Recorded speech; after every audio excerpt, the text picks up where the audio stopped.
পরীক্ষার প্রশ্নপত্র ফাঁস এবং নিয়োগ দুর্নীতির প্রতিবাদে দিল্লি এখন ছাত্র জনতার বিক্ষোভে উত্তাল। ককরোচ জনতা পার্টি সিজেপির ব্যানারে রাজপথে নেমেছেন হাজার হাজার শিক্ষার্থী। এরই মধ্যে পুলিশ আন্দোলনকারীদের সাথে কয়েক দফা লাঠিপেটা ও কাঁদানে গ্যাস ছুড়েছে। এদিকে শিক্ষার্থীদের এই আন্দোলনের মাঝেই ভারত মার্কিন বাণিজ্য চুক্তির বিরোধিতায় দিল্লির কিষান ঘাট এলাকায় অবস্থান নিয়েছেন হাজার হাজার কৃষক। প্রশ্ন, ঢাকা কিংবা কাঠমান্ডুর মতো দিল্লির ক্ষমতা কি নতুন করে চ্যালেঞ্জের মুখে? সাদাত হাবিবি সেতু জানাচ্ছেন বিস্তারিত। লিলি হুইপ চিয়া মিস্টি glowing body wash, secret two ultimate glow.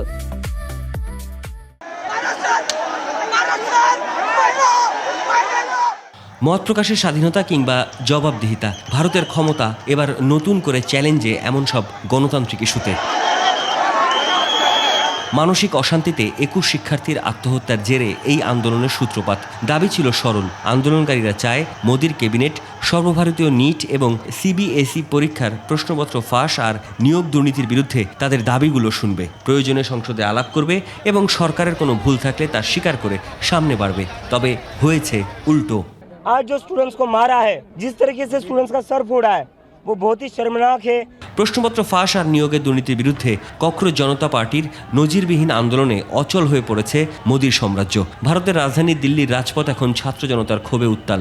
শিক্ষা ও অধিকার কর্মী সোনাম ওয়াংচুও হাসপাতাল থেকে আমরণ অনশন চালিয়ে যাওয়ায় আন্দোলনের বেগ আরও বেড়েছে।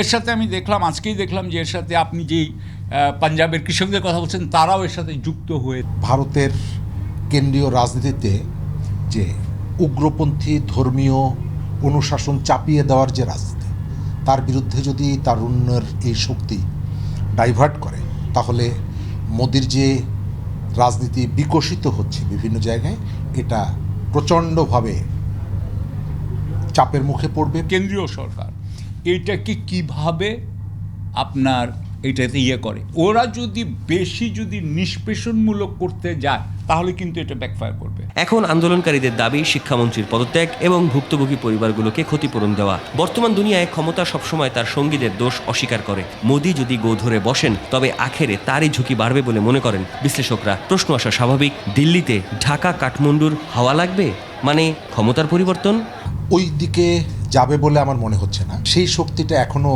তাদের গড়ে ওঠেনি। আবার যেহেতু ভারত একটা ফেডারেল গভর্নমেন্ট, সুতরাং একটা রাজ্যে তারা একটা বড় আন্দোলন গড়ে তুলল, সেই আন্দোলনটা সব রাজ্যেই যে একই রকমের ছড়িয়ে পড়বে সেটা মনে হয় না। কিছু একটা এটা হওয়ার ধরেন আগে যদি সম্ভাবনা হইতো 1%, এখন হয়তো এটা 2%।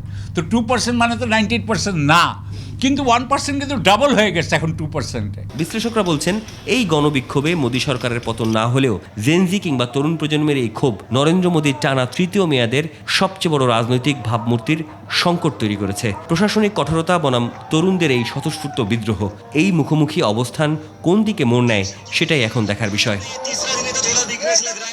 সাদাত হাবিবি সেতু, 21 টেলিভিশন, ঢাকা।